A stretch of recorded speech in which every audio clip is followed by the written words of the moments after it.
Hello and welcome दोस्तों, मेरा नाम है करण। आज 1 जुलाई को रात 12 बजे बीएससी को वोडाफोन आइडिया ने अपने क्वार्टर 4 के रिजल्ट्स भी सबमिट करे और उसी के ऊपर आज हम डिस्कशन करेंगे। तो चलिए स्टार्ट करते हैं। जैसा कि आप लोग देख रहे हैं कि हम बीएससी की वेबसाइट के ऊपर हैं और मैंने वोडाफोन आइडिया के क्वार्टर 4 के रिजल्ट्स की पीडीएफ ऑलरेडी ओपन कर ली है। अब हम वोडाफोन आइडिया के क्वार्टर 4 के रिजल्ट्स की पीडीएफ के ऊपर आ चुके हैं। अब हम इसको नीचे स्क्रॉल डाउन करेंगे।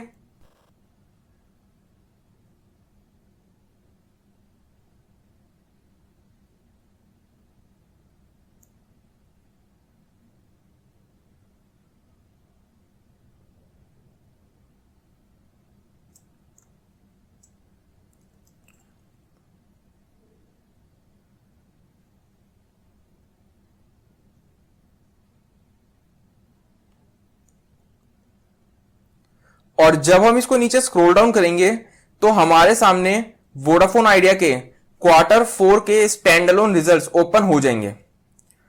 अब सबसे पहले तो मैं ये बता दूं कि ये जितनी भी फिगर्स हैं सारी मिलियंस में।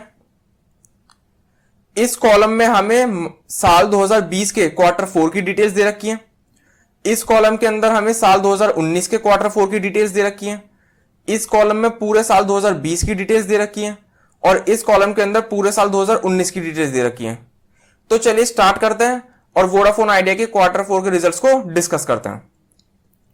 अगर हम सबसे पहले रिवेन्यू फ्रॉम ऑपरेशन की बात करें तो रिवेन्यू फ्रॉम ऑपरेशन के अंदर हमें क्वार्टरली बेसिस पर ना के बराबर गिरावट देखने को मिलेगी, लगभग 0.36% की गिरावट। और अगर हम इसको ईयरली बेसिस पर स्टडी करें तो ईयरली बेसिस पर रिवेन्यू फ्रॉम ऑपरेशन में हमें अच्छी खासी जंप देखने को मिलेगी, लगभग 21.31% की जंप। अगर हम अदर इनकम की बात करें तो वोडाफोन आइडिया की अदर इनकम में क्वार्टरली बेसिस पर हमें लगभग 7.95% की गिरावट देखने को मिलेगी और ईयरली बेसिस पर इसके अंदर हमें ना के बराबर जंप देखने को मिलेगी, लगभग 1.06% की जंप। अगर हम इसकी टोटल इनकम की बात करें तो टोटल इनकम के अंदर क्वार्टरली बेसिस पर हमें लगभग 0.47% की गिरावट देखने को मिलेगी, जो कि मामूली सी गिरावट है। और वहीं अगर हम टोटल इनकम को ईयरली बेसिस पर स्टडी करें तो ईयरली बेसिस पर टोटल इनकम में लगभग 20.73% की हमें जंप देखने को मिलेगी। अब हम इसको नीचे स्क्रॉल डाउन करेंगे तो हमारे सामने प्रॉफिट की अमाउंट निकल कर आएगी। अगर हम देखें तो वोडाफोन आइडिया का जो लॉस है, जो ग्रॉस लॉस है वोडाफोन आइडिया का, उसमें हमें क्वार्टरली बेसिस पर लगभग 75.38% की जंप देखने को मिलेगी ग्रॉस लॉस में, जो कि बहुत बड़ी जंप है। और वहीं अगर हम ग्रॉस लॉस को ईयरली बेसिस पर देखें तो ईयरली बेसिस पर हमें और भी ज्यादा लॉस में जंप देखने को मिलेगी, लगभग 250% की जंप, जो कि बहुत ही बड़ी जंप और बहुत ही तगड़ी जंप हमें ग्रॉस लॉस में देखने को मिल रही है वोडाफोन आइडिया के क्वार्टर 4 के रिजल्ट्स में। और अगर हम नेट लॉस की बात करें तो नेट लॉस के अंदर क्वार्टरली बेसिस पर हमें लगभग 142% की जंप देखने को मिलेगी नेट लॉस में।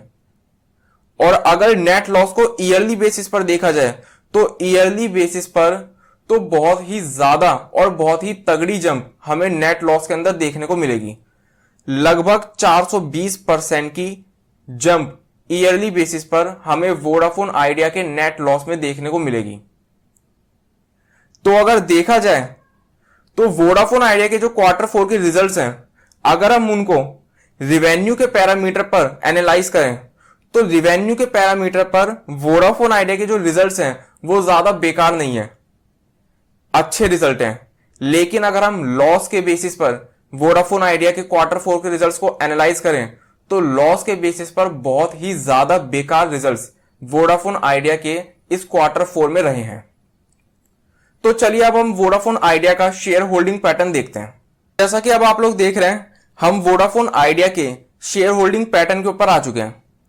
अगर हम दिसंबर 19 के क्वार्टर की बात करें तो दिसंबर 19 के क्वार्टर में जो प्रोमोटर्स की शेयर होल्डिंग थी वो लगभग 72.05% थी और मार्च 2020 के क्वार्टर में भी प्रोमोटर्स की शेयर होल्डिंग 72.05% ही है। अगर हम एफआईआईज की बात करें तो एफआईआईज की शेयर होल्डिंग दिसंबर 19 के क्वार्टर में 12.52% थी, जो कि घटकर मार्च 2020 के क्वार्टर में लगभग 8.82% हो गई है।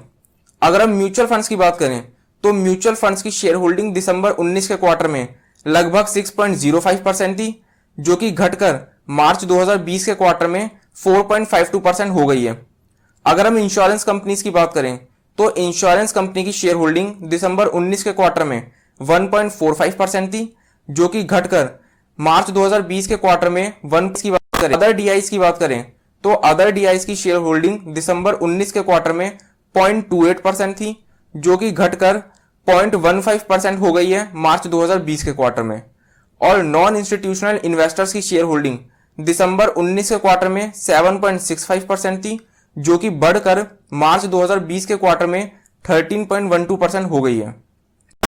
अगर हम मेजॉरिटी शेयर होल्डिंग देखें तो वो प्रोमोटर्स के पास है। प्लेज्ड प्रोमोटर होल्डिंग कुछ भी नहीं है। म्यूचुअल फंड्स की लगभग 51 स्कीम्स ने इसके अंदर पैसा लगा रखा है और लगभग 212 एफआईआईज ने इसके अंदर पैसा लगा रखा है। तो चलिए अब हम वोडाफोन आइडिया के रिटर्न प्रोफाइल को देखते हैं। तो जैसा कि अब आप लोग देख रहे हैं हमारे सामने वोडाफोन आइडिया का रिटर्न प्रोफाइल ओपन हो चुका है। अगर हम इसके एक दिन की रिटर्न की बात करें तो वो नेगेटिव देखने को मिलेगी लगभग 4.5%। अगर हम एक हफ्ते की रिटर्न की बात करें तो वो लगभग 3.71% पॉजिटिव देखने को मिलेगी। अगर हम एक महीने की रिटर्न की बात करें तो लगभग 61.89% पॉजिटिव देखने को मिलेगी। अगर हम 3 महीने की रिटर्न की बात करें तो लगभग 236.08% पॉजिटिव देखने को मिलेगी। अगर हम 6 महीने की रिटर्न की बात करें तो लगभग 72.68% पॉजिटिव देखने को मिलेगी। अगर हम ईयर टिल डेट मतलब 1 अप्रैल 2020 से करंट डेट तक की रिटर्न देखें तो वो लगभग 72.40% पॉजिटिव देखने को मिलेगी। अगर हम 1 साल की रिटर्न की बात करें तो 1 साल की रिटर्न हमें लगभग 12.66% नेगेटिव देखने को मिलेगी। अगर हम 2 साल की रिटर्न की बात करें तो 2 साल की रिटर्न भी हमें लगभग 70 अगर हम 2 साल की रिटर्न की बात करें तो 2 साल की रिटर्न भी हमें लगभग 70.32% नेगेटिव ही देखने को मिलेगी।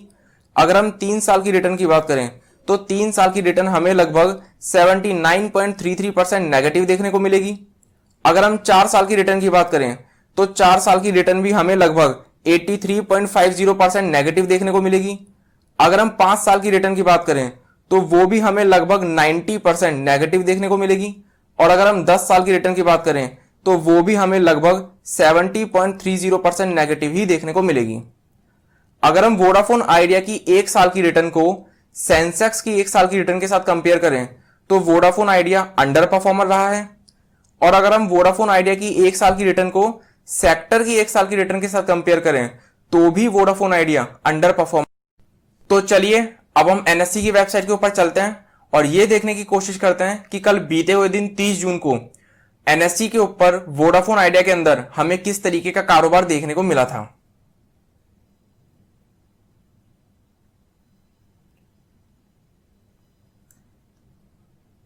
तो जैसा कि अब आप लोग देख रहे हैं हम एनएससी की वेबसाइट के ऊपर आ चुके हैं और हमारे सामने वोडाफोन आइडिया लिमिटेड की डिटेल्स ओपन है। अगर हम इसकी कल की क्लोजिंग की बात करें तो वो हमें लगभग 10 रुपए 60 पैसे के आसपास देखने को मिली है, लगभग 50 पैसे नीचे।